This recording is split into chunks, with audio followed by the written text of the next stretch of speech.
Hi everyone, welcome back. I just did a video back to back. I just feel really motivated, honestly. But either ways, this video, as I mentioned in the previous one, I'm gonna actually help you navigate the way God speaks. Now, now. In one of my previous videos, I got a comment saying God doesn't speak to women. Mentira. He does. It's just different ways God speaks. And I'm gonna tell you. I'm gonna tell you. So here we go. So first things first, I want to ask you, do you feel like he's speaking, but you're not listening? Because that is the core point of understanding whether or not you are actually in receival mode. And what I mean by that is that he often does speak to us. But when we are in denial and when we're in this mode of that we're just blind, like we've been sleeping, we're just blind, and we think we know what he's wanting us to say, but that's really us projecting. We want to hear what we want, not what he means, you know?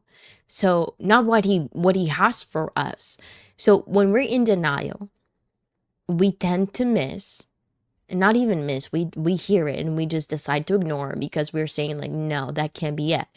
So you're not really in receival mode. You're not teachable. You're not accepting. You're not embracing that God is really speaking to you. You just don't want to hear it. So I asked you that question because that is fundamental, because God does speak. He speaks.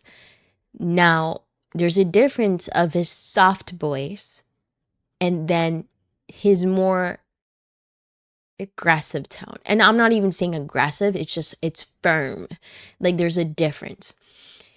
When God speaks softly, I'd like to tell you that this is the first message that he'll send people your way, delivering the same message, different tones. It's almost like, like have you had those moments like, oh, like that's funny. I was just speaking to somebody about that. Remember, there's no coincidence. There's no coincidence. It's just God. God is really plotting to get your attention. That's the soft way. Now there's a medium way where okay, so now we're passing from he's sending people your way, different things. And now we're coming to the visuals. We're coming to the visuals, which is the middle ground of here we go. I'm slightly speaking in a louder tone for you. I'm still speaking to you, but I actually want you to see it.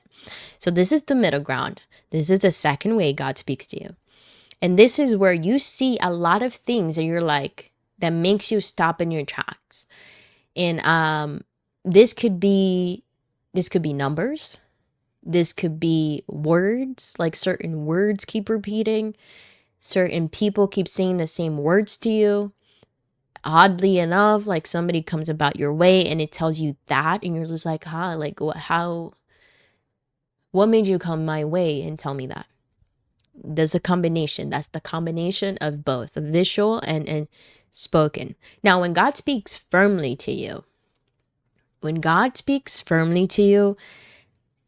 I don't feel like he has yet speaking firmly to me. Like he has definitely been more of a gentle, but I've known that when God speaks firmly, like I've heard this through other people, that he will literally, it's almost like an aggressive thing.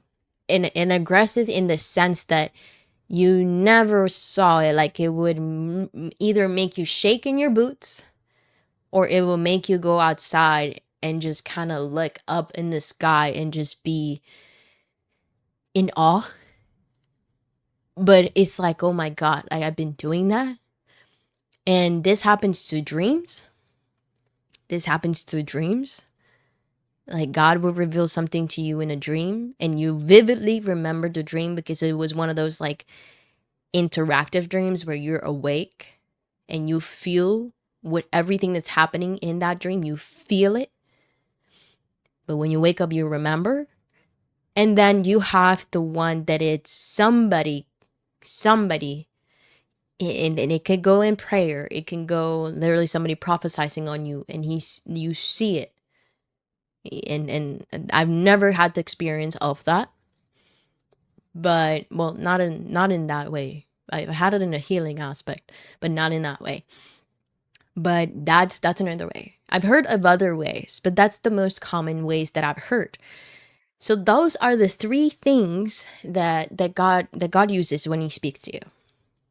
And I go back to my question because it is important, because if you're not in receival mode, you're in denial. And when you're in denial, you're like, I don't want to hear it. I don't want to hear it. I think what I'm saying, it's better than what you think, and then you're opposing God's will for you.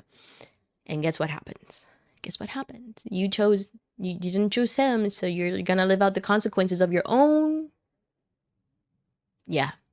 You're gonna feel the consequences of everything that you decided to, because you're acting in your own will. You're acting in your own control. And when things go road, we're so quick to say, pero por qué? Like, why, God? And it's like, hey, mamita, papito, yo te dije, like I told you, my way was better. You just decided not to hear me. You decided to go your way. And I'm here is telling you, it's okay.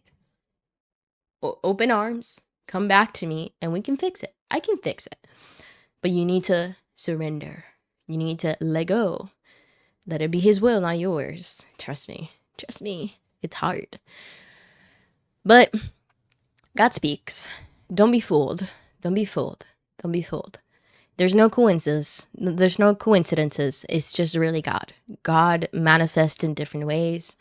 He speaks in different ways. Some people literally hear a voice in their head that literally tells them like something. And it's just like, I feel like something told me. Absolutely. That happens. I have intrusive thoughts, so I'm often saying, God, please confirm. Confirm. Like, I'm an overthinker. I don't know if that was my brain just speaking to me, or if it was you. I don't have that discernment yet. So please show me. And I often say, please show me. Like, literal, show me, because I'm a visual learner. He already knows. He already knows. So he will manifest that way. But you have to be able to receive it, because if you don't, then you're missing out. And then what's the point? Why are you asking for it? If you don't want to hear, then why are you asking for it? It's like, be coherent, right? So yeah, that's all I had for today. I mean, very simple again, but things are simple. It's not complicated at all. So yeah, that's it. I pray for you guys, and I ask you to pray for me. I honestly, I have so many things in mind for this channel, but one of them, I actually want to do prayer request in the comments. As of now, it just came in my brain. If you want me to pray for you regarding something specific, please leave a message. You don't have to be super specific. I mean, I take consideration that lives are personal, but do pray. I'd like to say, please do pray for me for this intention. You can keep it simple. But either ways, God bless. Have a wonderful weekend. Love y'all. Let's keep growing together.